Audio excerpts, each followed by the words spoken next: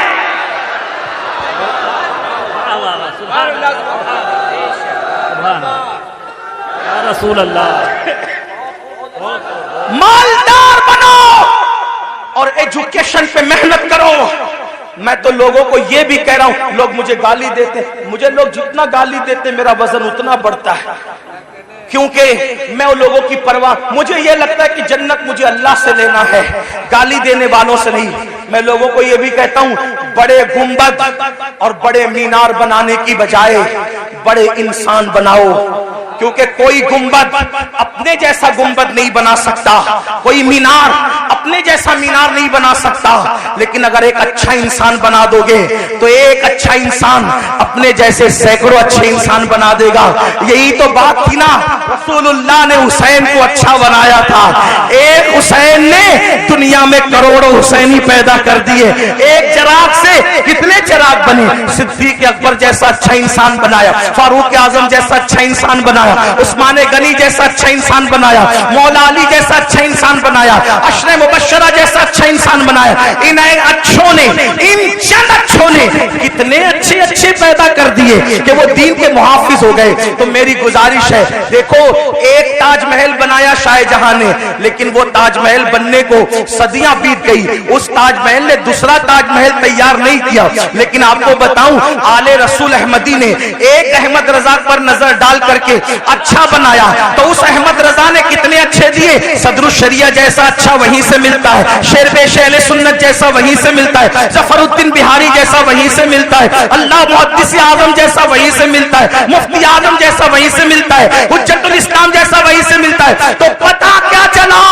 اچھے انسان بنانے پہ توجہ دو, اس لیے کہ عمارتیں کھنڈر بن سکتی ہے, انسانوں کو کھنڈرات میں تبدیل نہیں کیا جا سکتا.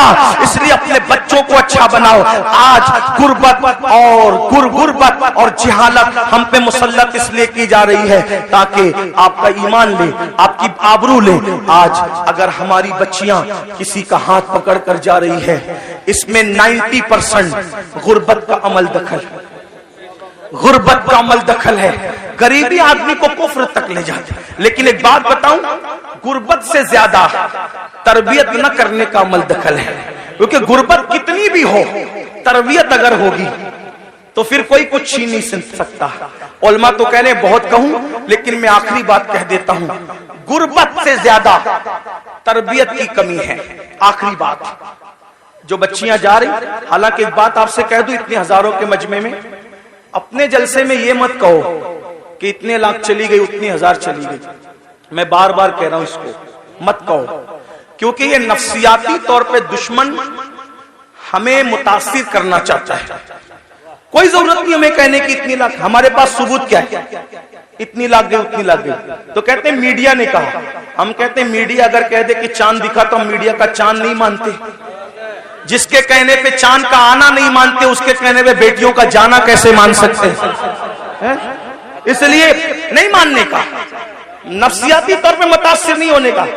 گئی ہیں، انکار نہیں، چند گئی ہیں، انگلیوں پہ گن لو کون گئی ہیں جن کی تربیت نہیں ہوئی. ورنہ جن کی تربیت ہوئی ہے وہ آج بھی غربت کے باوجود چکی پیس رہی ہے، چرخا چلا رہی ہے، برتن دھو رہی ہے دوسروں کے یہاں جا کے، مگر اس کی غیرت کا کوئی سودا نہیں کر پا رہا ہے.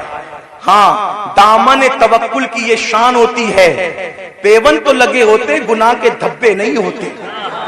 ہاں، ہماری قوم کی بیٹیوں کے دامن پر پیون تو ہیں لیکن گناہ کے دھبے نہیں ہیں. آج بھی ہماری قوم کی بیٹیاں اتنی پارسا اور باغیرت ہے. میں تو لوگوں کو کہتا ہوں جتنی ہماری بیٹیاں پارسا ہے آج اتنی کسی کی ماں میں بھی پارسائی نہیں ہے. ہماری بیٹیوں کی طرح اوروں میں پارسائی نہیں ہے لیکن تربیت کا فقدان ہے. جو باپ اپنی بیٹی کو بازو میں بٹھا کر کے زنا کا سیریل دیکھے، جو باپ اپنی بیٹی کو بازو میں بٹھا کر زنا کا سیریل دیکھے، اس کی بیٹی بھاگے گی نہیں تو کیا ہوگا؟ جو بھائی اپنی بہن کے ساتھ گیم کھیلے، اس کی بہن اور کا ہاتھ نہ پکڑے گی تو کیا ہوگا؟ تربیت کرو. کیسی تربیت؟ سیریل دکھا کر نہیں، فلمیں دکھا کر نہیں. اگر تربیت کرنا ہے ایسے کرو جیسے سیدہ فاطمہ الزہرا کی گئی، جیسے خدیجۃ الکبریٰ نے زندگی گزاری، جیسے اماں عائشہ نے زندگی گزاری، جیسے امام حسین نے اپنے گھر والوں کی تربیت کی. اس پر ایک آخری بات سننے سب کی توجہ چاہتا ہوں، خاص طور پہ بہنوں کی. تربیت ہو غربت کچھ نہیں بگاڑتی، تربیت ہو غربت کچھ نہیں بگاڑتی. آئیے اس سے بڑی غربت کس کی ہوگی جو کربلا میں اہل البیت کو تھی، نبی کے خاندان کو تھی. اللہ اکبر. آئیے اس غربت کی ہلکی سی عکاسی کرتا ہوں. اس غربت کو دیکھنا ہے اس شام غریبہ کو دیکھو. اللہ اکبر. آئے تھے تو خیمے کے اندر نوجوانوں کی کثرت تھی، خیمے گج گجا رہے تھے نوجوانوں سے. اللہ اکبر. لیکن جب جا رہی ہے سیدہ زینب پاک کربلا آئی تھی تو درجنوں جوان تھے گھر میں اور خیمے گج گجا رہے تھے کڑیل جوانوں کی جوانی سے. علی اکبر جیسا ہم شبیہ رسول شہزادہ موجود ہے، حضرت قاسم جیسا شہزادہ موجود ہے، حضرت عبداللہ ابن علی، حضرت عباس قاضی عباس علمدار جیسا بھائی موجود ہے، غرض کے خاندان کے کڑیل جوان موجود ہے. لیکن زینب سب کچھ لٹا کر کربلا سے جا رہی ہے. کس شان سے جا رہی ہے؟ اللہ اکبر. سب شہیدوں کے سر کاٹ لیے گئے ہیں، سب شہیدوں کے سر کاٹ لیے گئے ہیں، سب شہیدوں کے سر کاٹ لیے گئے ہیں، سر کاٹ کر نیزوں پہ اٹھائے گئے ہیں اور ایک ایک لاش پر 10 گھوڑے متعین کیے گئے ہیں. اللہ اکبر. وہ سینہ جس کو رسول اللہ ہاتھ مل مل کے سونگا کرتے تھے، وہ سینہ جس کو اپنے سینے سے لگا کر کے حضور اپنی زبان چسایا کرتے تھے اور کبھی مولا حسین کی زبان چوستے تھے، آج اللہ اکبر اس سینے پر سے کپڑا ہٹا کر کے بلکہ اس سینے پر رکھے ہوئے کپڑے نکال کر کے امام علی مقام کے جسم اور شہیدوں کے جسم سے کپڑے بھی نکال لیے گئے اور کپڑے نکال کر کے ایک ایک لاش کو 10 گھوڑوں سے کچل دیا گیا. گھوڑوں سے لاشیں کچلی، لاشیں کٹ پٹ گئی. اللہ اکبر. ایسے عالم میں اللہ شہیدوں کی کٹی پٹی لاش سے جب 12 یا 13 محرم کو سیدہ زینب کبریٰ نکلتی ہے تو کس شان سے نکلتی ہے؟ مورخین لکھتے ہیں سیدانیوں کے ہاتھوں کو رسیوں سے باندھ دیا گیا تھا اور پیروں میں بیڑیاں ڈال دی گئی تھی. اللہ اکبر. امام اہل سنت کے چھوٹے بھائی استاد زمن کے بقول ان کی تحریر کی روشنی میں بیویوں کے زیورات تک چھین لیے گئے، کانوں کی بالیاں تک چھین لی گئی ہیں. جن کے گھر میں اجازت کے بغیر جبریل نہیں آتے تھے آج ان کے سروں کے دوپٹے بھی چھین لیے گئے ہیں.